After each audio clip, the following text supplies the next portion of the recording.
Hello student. तो इस video में हम लोग पढ़ने वाले हैं क्लास 10th का जो 2015 में पूछे गए सवालों का हल करेंगे। यह जो है पार्ट 2 वीडियो है। इसमें हम लोग क्वेश्चन नंबर 10 से क्वेश्चन नंबर 20 तक करेंगे। इससे पहले कि आप मेरे चैनल पर नए हो तो चैनल को सब्सक्राइब कर लें। तो चलिए चलते हैं वीडियो की ओर। तो सबसे पहले देखते हैं कि क्वेश्चन नंबर 10 क्या बोल रहा है। क्वेश्चन नंबर 10 बोल रहा है कि 9 sec square theta minus 9 tan square theta किसके बराबर है। तो देखेंगे कि किसके बराबर है। तो इसका सॉल्यूशन करते हैं। जैसे बोल रहा है कि 9 sec square theta 9 tan square theta. तो जैसे हम देख पा रहे हैं कि ये दोनों में 9 से मल्टीपल किया हुआ है, तो यह जो 9 है यह कॉमन हो जाएगा। तो लिख सकते हैं 9 जब कॉमन लिए तो यहाँ पर जो बच गया सेक स्क्वायर थीटा और माइनस टेन स्क्वायर थीटा। तो इसमें जो है हम लोग जानते हैं कि सेक स्क्वायर थीटा और माइनस टेन स्क्वायर थीटा का जो मान होता है वह 1 होता है। तो हम इसको लिख सकते हैं इस तरह से 9 इंटू 1, यानी कि जब 9 को 1 से मल्टीपल करेंगे तो 9 ही आएगा। 9 नहीं आएगा तो हम कह सकते हैं कि जो 9 sec square theta minus 9 tan square theta जो है वह जो है 9 के बराबर है। वह 9 के बराबर है। तो इसकी वजह से मतलब कि इसका जो आंसर हो जाएगा वह 9 हो जाएगा। तो ऑप्शन बी नंबर ऑप्शन हो जाएगा, आंसर हो जाएगा। तो अगला जो क्वेश्चन कह रहा है 11 नंबर बोल रहा है कि परिमेय संख्या 2 के पावर 3 बटा 2 के पावर 3 गुने 5 के पावर 2 का दशमलव प्रसार क्या होगा। तो हम लोग जैसे कि पढ़ चुके हैं कि जब भी कोई संख्या का जो जब भी कोई भिन्न है और उन भिन्नों का हर जब उसका गुणनखंड निकालते हैं तो अगर वह 2 और 5 के गुणनखंड में टूटता है तो उसका दशमलव प्रसार शांत हो जाता है। क्या होता है? तो शांत हो जाता है। तो देखिए इसका जो हर है या मतलब 2 के पावर 3 और 5 के पावर 2 है, मतलब कि 2 और 5 में टूटा है, तो इसलिए इसका जो दशमलव प्रसार हो जाएगा शांत हो जाएगा। क्या हो जाएगा? शांत हो जाएगा, है ना। तो अगला कह रहा है कि बहुपद A X square plus B X plus C का योग क्या होगा। तो हम जानते हैं, जैसे कि देख लेंगे, जैसे देखेंगे कि बोल रहा है कि यह जो है कोई द्विघात बहुपद है A X square plus B X plus C. तो हम लोग जानते हैं कि जब कोई द्विघात बहुपद होता है तो उसका शून्यक मान लिया जाए कि दो शून्यक है, एक बीटा है और एक अल्फा है। तो बोल रहा है ये दोनों शून्यकों का योग क्या होगा। तो हम लोग जब कंसेप्ट पढ़ते हैं तो उसमें बोला जाता है कि जब कोई द्विघात बहुपद के शून्यक का योग निकालना होता है, यानी कि अल्फा प्लस बीटा निकालना होता है, तो उसका सीधे फार्मूला माइनस बी बटा ए होता है। बी जो है वह एक्स के गुणांक है और ए जो है एक्स स्क्वायर का गुणांक है। तो हम कह सकते हैं कि दो A X square plus B X plus C का जो शून्यकों का योग है माइनस बी बटा ए होगा। तो देखते हैं कि ऑप्शन नंबर कितना वाला है। तो ऑप्शन नंबर इसमें तो नहीं दिया हुआ, तो इसको हम भर सकते हैं डायरेक्ट, माइनस बी बटा ए होगा, माइनस बी बटा ए होगा। और 13 नंबर जो क्वेश्चन बोल रहा है कि दो वृत्त सर्वांगसम होंगे यदि उनकी क्या बराबर हो सकती तभी वह सर्वांगसम होगी। तो ध्यान रहे जब भी कोई ऐसा क्वेश्चन पूछे कि दो वृत्त सर्वांगसम कब होंगे, तो जब उनकी त्रिज्याएं आपस में बराबर होगी तब वह दोनों वृत्त सर्वांगसम एक दूसरे के सर्वांगसम हो सकते हैं। ध्यान से कि दो वृत्त थे और वह सर्वांगसम कब हो सकते हैं, तो सर्वांगसम तभी हो सकते हैं जब उनकी त्रिज्या बराबर होगी। अगला जो कह रहा है 14 नंबर क्वेश्चन बोल रहा है कि किसी वृत्त पर बोल रहा है कि किसी वृत्त पर बाह्य बिंदु से स्पर्श रेखाएं खींची जा सकती है, मतलब कि कितनी रेखाएं खींची जा सकती है। तो जैसे कि हम एक एग्जांपल से समझ सकते हैं कि जैसे कि ये कोई वृत्त है और इसका जो है इधर कोई बाह्य बिंदु है और इससे हम दो मतलब कि इधर से एक स्पर्श रेखा खींचे, एक इधर से रेखा खींचे। तो आप ही बता सकते हैं कि इस जो बाह्य बिंदु है या वृत्त का जो बाह्य बिंदु है इससे और हम कितने रेखा खींचे कि इसे स्पर्श कर सकता है। तो हम देख सकते हैं कि अगर हम इस तरह से खींचे तो यह स्पर्श नहीं कर पाता है, इस तरह से खींचे तो यह स्पर्श नहीं कर पाता है। तो हम कह सकते हैं कि कोई भी वृत्त के बाह्य बिंदु से मतलब कि वृत्त पर दो ही स्पर्श रेखा खींची जा सकती है। तो इसका जो आंसर हो जाएगा 2 हो जाएगा। क्या हो जाएगा? 2 हो जाएगा। तो अगला क्वेश्चन जो 15 नंबर क्वेश्चन बोल रहा है 15 नंबर क्वेश्चन बोल रहा है कि माइनस बिंदु -5, -3 जो है वह किस चतुर्थांश में है, वह किस चतुर्थांश में है। तो सबसे पहले हम क्वाड्रेट से समझेंगे। इस तरह से क्वाड्रेट होता है, यह जो एक्स है इधर एक्स डैश होता है, यह बाई है, यह बाई डैश होता है। इधर जो है ये एक्स का मान जो होता है प्लस में होता है और इधर माइनस में, इधर बाई का मान प्लस में होता है और इधर माइनस में। तो यह प्रथम क्वाड्रेट है, यह सेकेंड है, यह थर्ड है और यह फोर्थ है। तो फोर्थ है तो सबसे पहला में देखिए कि एक्स का मान भी प्लस है और बाई का मान भी प्लस है। तो फर्स्ट क्वाड्रेंट में दोनों एक्स और बाई का मान दोनों प्लस में होगा, लेकिन सेकेंड क्वाड्रेंट में हो जाएगा एक्स का मान माइनस और बाई का मान प्लस, क्योंकि इधर एक्स है इधर बाई है तो बाई का मान प्लस, इधर माइनस है इधर माइनस है ना। और फिर थर्ड क्वाड्रेंट में देख रहे हैं कि यह जो है एक्स का मान माइनस में है और इधर बाई का मान भी माइनस में, तो यानी कि कह सकते हैं माइनस माइनस। और फोर्थ क्वाड्रेंट में जो होगा कि यह फोर्थ में एक्स का मान प्लस होगा और बाई का मान माइनस होगा, तो यानी कि प्लस माइनस हो जाएगा। तो देखिए देखते हैं कि यह क्या पूछ रहा था कि -5, -3 यानी कि एक्स का मान भी माइनस और बाई का मान भी माइनस में। तो देखते हैं कि किस क्वाड्रेंट में। तो एक्स का माइनस माइनस में और बाई का भी मान माइनस में है, तो यह तृतीय चतुर्थांश में है। तो इसका जो आंसर हो जाएगा हम इसको लिख सकते हैं कि जो बिंदु -5, -3 है वह तृतीय चतुर्थांश में है, तृतीय चतुर्थांश में है ना, चतुर्थांश में है। तो इस तरह से हम लिख सकते हैं। अगला जो क्वेश्चन कह रहा है कि x x x x x जो है एक्स एक्स पर किसी बिंदु का निर्देशांक क्या होता है। तो हम लोग जानते हैं कि जैसे कि एक्स है, ये वाई एक्स है और ये एक्स एक्स है। तो बोल रहा है कि मतलब कि एक्स अक्ष पर कोई बिंदु, मान लिया जाए कि यहाँ पर कोई बिंदु है और खाली बस बाई का मतलब कि बाई पर कुछ बोला ही नहीं जा रहा है, मतलब कि हम सिर्फ एक्स की तरफ चले बाई की तरफ नहीं चले, यानी कि बाई के मान जो है 0 है। तो एक्स लिख कर हम 0 दे सकते हैं। तो मतलब कि कोई भी मतलब एक्स अक्ष पर कोई भी बिंदु का जो निर्देशांक होगा x,0 हो सकता है, x,0 हो सकता है, क्योंकि हम लोग बाई एक्स की तरफ कुछ भी नहीं चले यानी कि 0 चले और एक्स के तरफ कुछ चले जो कि 5 भी हो सकता है, 2 भी हो सकता है, 3 भी हो सकता है। तो एक्स अक्ष पर कोई भी बिंदु का निर्देशांक x,0 होता है। तो चलिए चलते हैं अगला क्वेश्चन नंबर 17 की ओर। देखते हैं क्वेश्चन नंबर 17 क्या बोल रहा है।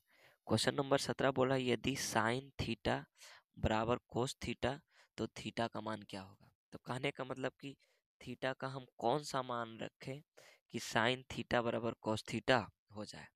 तो हम लोग पढ़े थे कि साइन 45 डिग्री बराबर 1/√2 होता है और कॉस 45 डिग्री का मान भी, कॉस 45 डिग्री का भी मान 1/√2 होता है। तो यह जो 45 डिग्री है हम कह भी सकते हैं कि थीटा बराबर अगर हम 45 डिग्री रखें तो दोनों का मान सेम हो जाता है, दोनों का मान सेम हो जाता है। तो हम इस तरह से रख सकते हैं कि पूछ रहा है कि साइन थीटा बराबर कॉस थीटा है तो थीटा का मान क्या होगा कि साइन थीटा बराबर कॉस थीटा हो जाए। तो हम लोग पहले ही पढ़ चुके थे कि साइन 45 डिग्री का मान 1/√2 है और कॉस 45 डिग्री का मान भी 1/√2 होता है। तो कहने का मतलब कि थीटा जो है दोनों जगह हम 45 थीटा के जगह 45 डिग्री रख रहे हैं तो दोनों का मान सेम आ रहा है। तो इस वजह से हम थीटा बराबर 45 डिग्री रख सकते हैं। अब जो क्वेश्चन नंबर 18 बोल रहा है, क्वेश्चन नंबर 18 क्या बोल रहा है। तो क्वेश्चन नंबर 18 बोल रहा है कि sine square 22 degree plus cos square 22 degree का मान क्या होगा। तो देखिए इसको हम किस तरह से बनाते हैं। लिखा है साइन स्क्वायर 22 डिग्री और प्लस कॉस स्क्वायर 22 डिग्री। तो इसमें क्या होगा कि sine square 22 degree plus cos square 22 degree है। तो हम देख रहे हैं कि दोनों जगह थीटा का मान 22 डिग्री है। तो थीटा बराबर 22 डिग्री है। तो हम इसको लिख सकते हैं कि 22 डिग्री बराबर थीटा। तो देखिए साइन स्क्वायर 22 की जगह पर हमको थीटा लिखना है, तो थीटा और प्लस कॉस स्क्वायर 22 डिग्री की जगह थीटा रखना है। तो हम लोग इस फार्मूला से परिचित हैं कि जब भी sine square theta plus cos square theta कहीं लिखा होता है तो उसका मान 1 के बराबर होता है। किसके बराबर होता है? तो 1 के बराबर होता है। तो हम कह सकते हैं कि sine square 22 degree plus cos square 22 degree का मान जो होगा 1 होगा। क्या होगा? 1 होगा। तो अगला जो क्वेश्चन है वह बोल रहा है कि AP 2,7,12 डॉट डॉट डॉट का 10वां पद क्या होगा? 10वां पद क्या होगा? बोल रहा है AP 2,7,12 dot dot dot dot का 10वां पद क्या होगा? तो यहाँ से जो यह AP यह 2, 7, 12 दिया हुआ है, यह जो है एक AP में है। तो इसका जो प्रथम पद है क्या है? A बराबर 2। तो हमको D निकालना है। तो D देखते हैं। तो D बराबर होता है द्वितीय पद माइनस प्रथम पद। तो आने की लिख सकते हैं। तो 7 माइनस 2, तो D बराबर हो गया 5। आने की D सार्वंतर जो है वह 5 हो गया। तो देखिए दो दो में 5 ऐड करें तो 7, 7 में 5 ऐड करें तो 12 आ रहा है। तो हमको 10वां पद निकालना है, यानी कि n निकालना है। क्या निकालना है? n दिया हुआ है, Tn निकालना है। n बराबर दिया हुआ है 10। तो जैसे कि हम आगे लिखते हैं, a बराबर हो गया 2 और d बराबर 5 हो गया, और हमको n दिया हुआ है 10। तो हमको निकालना है T10। T10 हो जाएगा तो हो जाएगा कितना? a plus n minus 1 into D. तो T10 निकालना है।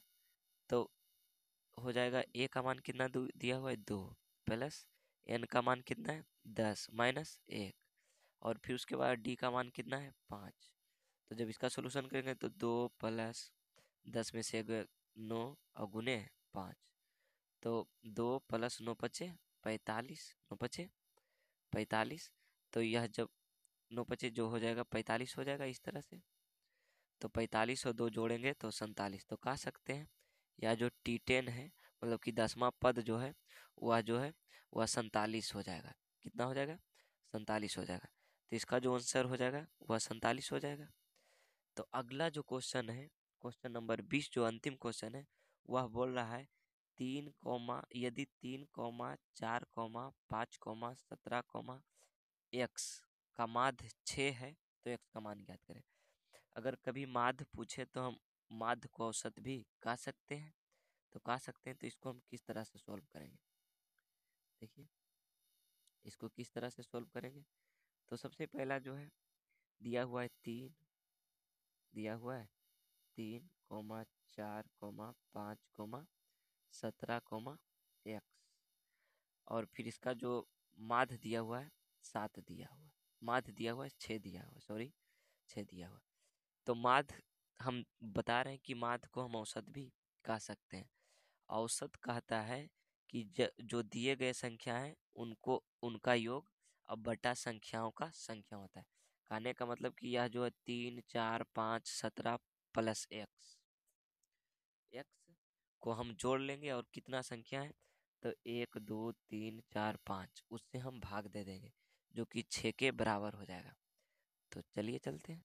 तो दिया हुआ है, क्या दिया हुआ है? दिया हुआ है कि 3, 4, 5, 17, 3, 4, 5, 17, x, 3, 4, 5, 17, x, और फिर माध्य बराबर दिया हुआ है माध्य बराबर 6। और माध्य बराबर फार्मूला हम लगा सकते हैं कि कुल प्रेक्षणों का योग, कुल प्रेक्षणों का योग, कुल प्रेक्षणों का योग, कुल प्रेक्षणों का योग,